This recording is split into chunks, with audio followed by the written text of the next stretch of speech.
Hello, Central Indiana Christian Singles. This is Lori Ryder, and I'm here with Michael Tigler and Melissa Stewart, and she is going to be the new August Single of the Month, Lady Single of the Month. We are here celebrating her birthday, so with that, I'm going to turn it over to Michael and let her tell her a little bit about herself and answer all of his wonderful questions. So Melissa, tomorrow's your birthday. And tonight we're celebrating one day early.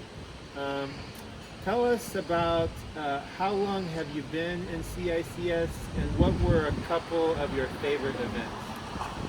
I think I've been with CICS since 2021, I believe.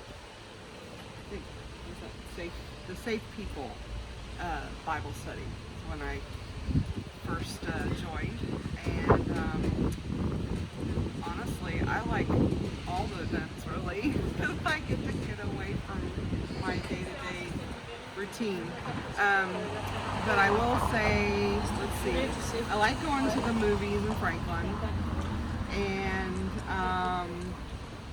love Mallow Run. That's kind of fun. For a concert? Yeah.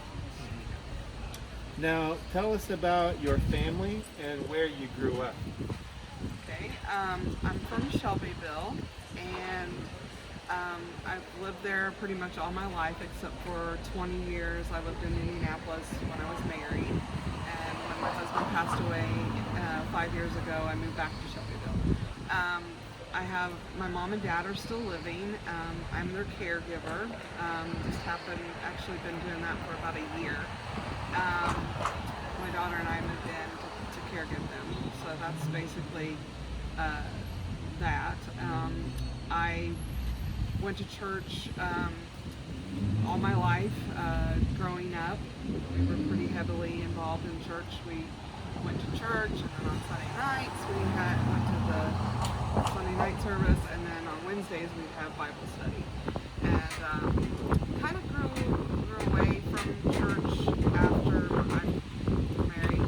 And then we kind of started going back, and then he passed away, and then I really got heavily into church after he passed away, and I was in a lot of Bible studies and grief sharing and all that. So, What's the hardest part about being a caregiver?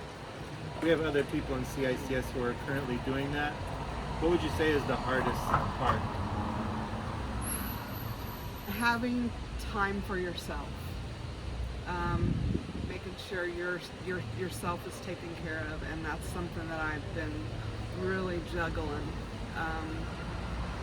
I did this because I love my parents and I didn't want them to be put in a nursing home. My mom, she is 71 and she is on oxygen 24/7. She's got 20% of her lung function. And my dad is 81 and he is blind, basically. I mean, he can see, but not, like literally can't see. So I'm my dad's eyes and my mom's breath every day. So it's yeah. In itself, it's a pretty hard job. That's probably the hardest job I've ever done. Tell us, what church do you worship at and how are you involved in church? I've been to,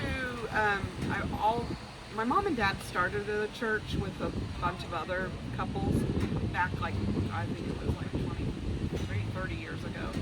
And it's Shelbyville Community Church in Shelbyville. Like I said, I was away from church for a while, so I would go there on special occasions, with my parents. But then when he passed away, I started going faithfully, and I went every Sunday until COVID, of course. And then after COVID, I'm like, okay, I'm trying to find a new church home. Okay. I'm not really involved with it anymore. I was before. Now, what are your hobbies and interests? What do you like to do when you do have some rare free time?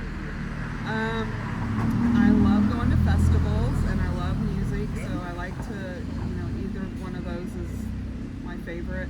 I love crafting. I do a lot of crafts. At least I used to. And I actually, I was a licensed nail technician Isabel earlier in the summer? for Down in the 29 south years. side?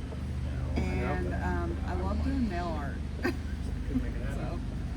Tell us about one craft that you've done oh gosh. that you really enjoyed, you thought was beautiful when you finished. My daughter's 16th birthday was last week, last Sunday, and I made all the little decorations for the tables, and I like doing that. I say I should be in like a event planning or whatever. I did it on budget. I like the Dollar Tree. I don't know if anybody's ever watched their little clips of what you can buy at the Dollar Tree and then put it together. So that's me. Now, we live in a country where over 60% of people say they're Christians, but only 6% have a biblical or Christian worldview. It's a big difference. So tell us, what does it mean to be a Christian? What does it really mean? You know, it's kind of funny. Growing up in church all my life, I thought I was this big time Christian. But it wasn't until like my husband passed away 5 years ago that I had no clue. I mean, like I thought I did, but I see things totally different now. And I think that, you know, we all have like trials and tribulations in our lives. And I think that if we didn't have God to be there and to look for him to listen to us and us to talk to him, I don't think I personally wouldn't have never been where I am right now, because I've leaned on him so many times and I think, oh my goodness, how many times you gonna forgive me, you know, or whatever. But I think a lot of times I don't know if it was one of the Bible studies or if maybe it was another place that I'd learned, but when we die and Jesus comes back, we're going to be surprised at who's there and who's not. I think you're right. Yeah. In both ways. Who is there and who is not there. Right. And so that's what, I mean, I feel like Jesus died on the cross for our sins, and I believe in him, and I believe that he's there. I believe he's going to come back, I hope soon. Now, you just said you haven't always been perfect as a Christian, and I definitely haven't been perfect as a Christian. What should we do when a Christian falls into sin? What's the best way to approach that? I think if they are your friend, I think you have to be accountable for them. Let them know that it's probably not the best thing for them to be doing. Kind of give your insight on what you know, and then it's up to God to like do his thing, you know, get in them. Do some conviction? Yeah. Yeah. And I think also one of the things, like with this group, when you surround yourself with like people, you do like those people. If you are with people that are doing bad things, you're going to end up doing bad things. I'm trying to teach that to my daughter right now. So yeah. Bad company corrupts good character. 1 Corinthians 15:33, I think. That's one of my favorite Bible verses. Do you have any scriptures that are extra meaningful to you? I'm sure you love all the Bible, but what Bible verses are extra special to you? I have a lot, and I can't quote them like everybody else does. I'm very hard at memorizing stuff. But one is Proverbs 31:17 and 18. She wraps herself in strength, might, and power in all her works. and her shining light will not be extinguished, no matter how dark the night is. Why do you like that verse? I guess it represents me. No matter how many times I've fallen and into the dark, there's a light that sparks back up and I get through it. Now, I know you've been part of a CICS Bible study or small group in the past. How did that impact you spiritually? Why did you take the time out of your busy week to come to a Bible study or a small group? It's kind of funny. So when I joined CICS, I was not active and in the group for probably a year. And I don't know why. I honestly, I think maybe I just was busy and I didn't really go into it.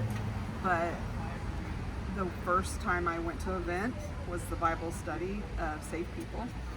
And God kept pulling, I saw it posted on Facebook, and I thought, oh, that's interesting. And then I was like, with my day, and it kept closer and closer, and it kept being pulled. And so I went to it, and I couldn't believe what I learned about how to be a safe person and to be with safe people. Because my husband, he passed away. Our marriage wasn't very good. Then, of course, I thought I needed a person in my life, and another person, and both of them were toxic. And I realized that I was choosing the same kind of people, and they weren't safe. And so that really, it changed my life a lot. And I actually talk about that book a lot to people. Safe People. Oh yeah. Mm-hmm. Now, there's a lot of you in CICS. You're kind of like Melissa. You're in our group in Facebook world, but we've never seen you in the real world. So, Melissa, what is your advice for these people who are kind of like you? They've been in the group for a year or longer. They've never come to any events. They're kind of scared, like these singles, maybe they might be weird. They might have cooties or something. What is your advice to them who've never been to an event? My advice is to get out of your shell and to experience this group, because I have met the most wonderful people that I've ever had in my life through this group. And I have a lot of friends that have your back, and they're there for you through thick and thin. And I've been very amazed by the warmth and the inviting. Were you nervous at your first event? Do you remember or not? Well, it was at your house in the Bible study. So, yeah, I was a little bit, because I was like, okay, I don't know all these people, but I'm pretty outgoing and talkative, and I just started engaging with people. And I think that even if you aren't a talkative person and you're not somebody that is a people person, you'll find a person to connect with, regardless. So we've had couples form friendships and then eventually start dating and get married. That's happened about 45 times. And most people in our group would like to get married someday.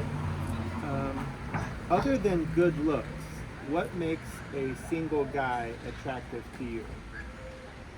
I ask that to everybody, by the way.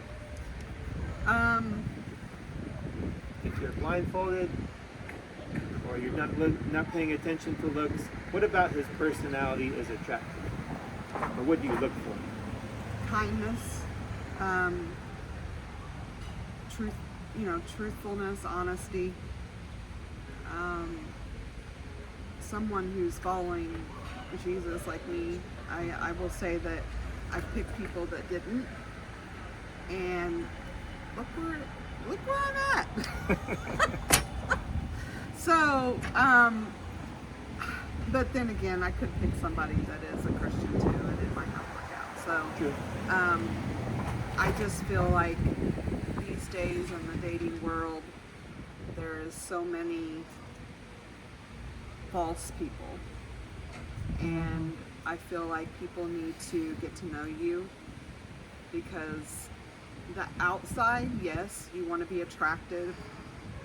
Sometimes people want, the hourglass people. Barbie? Barbie, yeah, Barbie. I don't necessarily want a Ken, but I want people to, I don't judge people by their outside. I mean, you do a little bit, but like, you can't, because it's what's inside that matters. What 3 words would you use to describe yourself, Melissa? Honest, caring, funny. You do like to laugh. I agree with that. What are you afraid of? Heights. Is that your biggest fear? I'm afraid of heights, and I'm afraid of Mrs. So Silly.